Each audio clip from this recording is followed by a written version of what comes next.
Hello everyone, welcome back to my channel be happy ರೋಮಯಾಸ್ vlogs. Please ಯಾರು subscribe ಮಾಡದೆ ನೋಡ್ತಿದ್ರೆ ಸಬ್ಸ್ಕ್ರೈಬ್ ಮಾಡಿ, ಹಾಗೆ ಲೈಕ್ ಮಾಡಿ, ಶೇರ್ ಮಾಡಿ. ಓಕೆ ಫ್ರೆಂಡ್ಸ್, ಇವತ್ತಿನ ರೆಸಿಪಿನಲ್ಲಿ ಸೂಪರ್ ಆಗಿರೋಂಥ ಹಸಿ ಬಟಾಣಿ ಮಸಾಲಾ ಗ್ರೇವಿ ಹೇಗೆ ಮಾಡೋದು ಅಂತೇಳಿ ತೋರಿಸ್ತಾ ಇದ್ದೀನಿ. ಮೊದಲಿಗೆ ಏನೇನು ಬೇಕು ಅಂತೇಳಿ ನೋಡೋಣ. ಒಂದು 2ರಿಂದ 3 ಈರುಳ್ಳಿನ ಮೀಡಿಯಮ್ ಆಗಿ ಕಟ್ ಮಾಡ್ಕೊಳ್ಳಿ. ಮೆಂತ್ಯ ಸೊಪ್ಪು, ಕೊತ್ತಂಬರಿ ಸೊಪ್ಪು, 1 ಸ್ಪೂನ್ ಜೀರಿಗೆ, 1 ಸ್ಪೂನ್ ಗರಂ ಮಸಾಲ, 3 to 4 ಸ್ಪೂನಷ್ಟು ಖಾರದ ಪುಡಿ, 1 ಸ್ಪೂನ್ ಜಿಂಜರ್ ಗಾರ್ಲಿಕ್ ಪೇಸ್ಟ್, 1 ಬೌಲಷ್ಟು ಹಸಿ ಬಟಾಣಿ ತೊಗೊಂಡಿದ್ದೀನಿ, 2 ಟೊಮೊಟೊನ ಕಟ್ ಮಾಡಿಟ್ಕೊಳ್ಳಿ, ಗಸಗಸೆ, ಗೋಡಂಬಿ, ಅರಿಶಿನ. ಮೊದಲಿಗೆ ನಾನಿಲ್ಲಿ ಪ್ಯಾನ್ನಲ್ಲಿ ಇವತ್ತು ಬೆಣ್ಣೆನ ಯೂಸ್ ಮಾಡಿಕೊಂಡು ಮಸಾಲ ಗ್ರೇವಿನ ಮಾಡ್ತಾಯಿದ್ದೀನಿ. ಆಯಿಲ್ ಯೂಸ್ ಮಾಡಿಲ್ಲ, ಬಟರ್ನ ಯೂಸ್ ಮಾಡಿದ್ದೀನಿ. ಒಂದು 4ರಿಂದ 5 ಸ್ಪೂನಷ್ಟು ಬಟರ್ನ ಹಾಕ್ಕೊಂಡು ಚೆನ್ನಾಗಿ ಬಾಯ್ಲ್ ಮಾಡ್ಕೊಳ್ಳಿ. ಚೆನ್ನಾಗಿ ಬಾಯ್ಲ್ ಆದಮೇಲೆ ಅದಕ್ಕೆ ಒಂದು 2ರಿಂದ 3 ಮೀಡಿಯಮಾಗಿ ಕಟ್ ಮಾಡಿರೋವಂಥ ಈರುಳ್ಳಿನ ಹಾಕಿ ಚೆನ್ನಾಗಿ ಫ್ರೈ ಮಾಡ್ಕೋಬೇಕು. ಚೆನ್ನಾಗಿ ಈ ರೀತಿ ಫ್ರೈ ಮಾಡ್ಕೊಂಡ್ಮೇಲೆ, ಸ್ವಲ್ಪ ಫ್ರೈ ಆದಮೇಲೆ ಚೆನ್ನಾಗಿ ಫ್ರೈ ಮಾಡ್ಕೊಂಡ್ಮೇಲೆ ಅದನ್ನು ಗೋಡಂಬಿ ಮತ್ತು ಗಸಗಸೆನ ಮುಂಚೆನೇ ನೀರಿನಲ್ಲಿ ನೆನೆಸಿಟ್ಕೊಳ್ಳಿ. ಇದಕ್ಕಿವಾಗ 1 ಸ್ಪೂನ್ ಜೀರಿಗೆನ ನಾನು ಆ್ಯಡ್ ಮಾಡ್ಕೊತಿದ್ದೀನಿ, 1 spoon ginger garlic paste, 1 spoon garam masala, 3 to 4 ಸ್ಪೂನಷ್ಟು ಖಾರದ ಪುಡಿ, ಮಸಾಲ ಪೌಡರು ತೊಗೊಂಡಿದ್ದೀನಿ. ಮೆಂತ್ಯ ಸೊಪ್ಪು ಹಾಕೋದ್ರಿಂದ ಟೇಸ್ಟು ಕೂಡ ಚೆನ್ನಾಗಿರುತ್ತೆ, ಹೆಲ್ತ್ಗೂ ಕೂಡ ತುಂಬಾ ಒಳ್ಳೆಯದು. ಸೊ ಹಾಗಾಗಿ ಸ್ವಲ್ಪನ ಮೆಂತ್ಯ ಸೊಪ್ಪನ್ನ ಆ್ಯಡ್ ಮಾಡ್ಕೊಂಡಿದ್ದೀನಿ.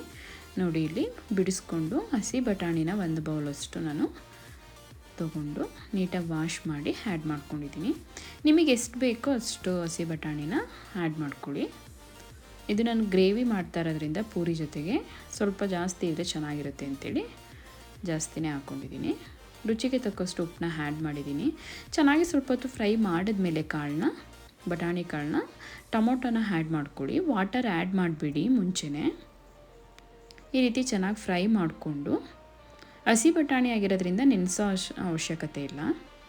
ಇಲ್ಲಿ ನಾನು 1 ಸ್ಪೂನಷ್ಟು ಟರ್ಮರಿಕ್ ಪೌಡ್ರು ಕೂಡ ಆ್ಯಡ್ ಮಾಡಿ ಇವಾಗ ಲಿಡ್ನ ಕ್ಲೋಸ್ ಮಾಡಿದ್ದೀನಿ.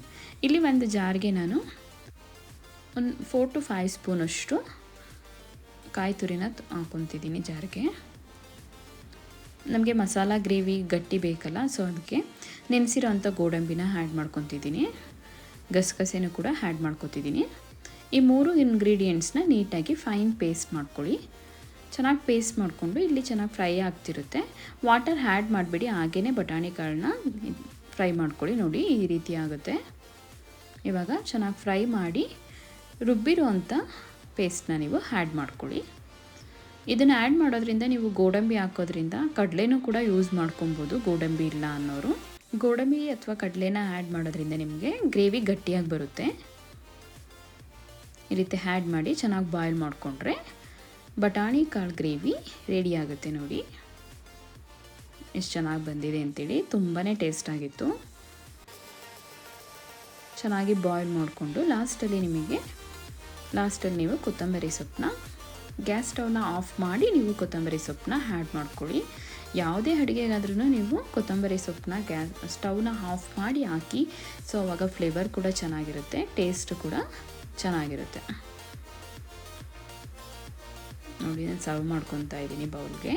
ಬಟಾಣಿ ಕಾಳು ಗ್ರೇವಿ, ಹಸಿ ಬಟಾಣಿ ಮಸಾಲ ಗ್ರೇವಿ ರೆಡಿಯಾಗಿದೆ. ಇವಾಗ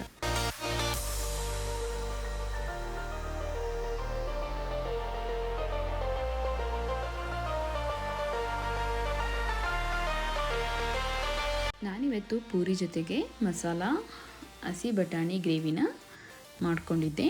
ನೀವು ದೋಸೆಗೆ, ಪೂರಿಗೆ, ರೊಟ್ಟಿಗೂ ಕೂಡ ಚೆನ್ನಾಗಿರುತ್ತೆ, ಚಪಾತಿಗೂ ಕೂಡ ಚೆನ್ನಾಗಿರುತ್ತೆ. ನಾನಿಲ್ಲಿ ಇವತ್ತು ಪೂರಿ ಜೊತೆಗೆ ಸರ್ವ್ ಮಾಡ್ಕೊಂಡಿದ್ದೆ. ಓಕೆ ಫ್ರೆಂಡ್ಸ್, ತುಂಬಾ ಟೇಸ್ಟ್ ಆಗಿತ್ತು. ಖಂಡಿತ ಈ ರೆಸಿಪಿ ನಿಮ್ಮೆಲ್ಲರಿಗೂ ಇಷ್ಟ ಆಗಿದೆ ಅನ್ಕೋತೀನಿ.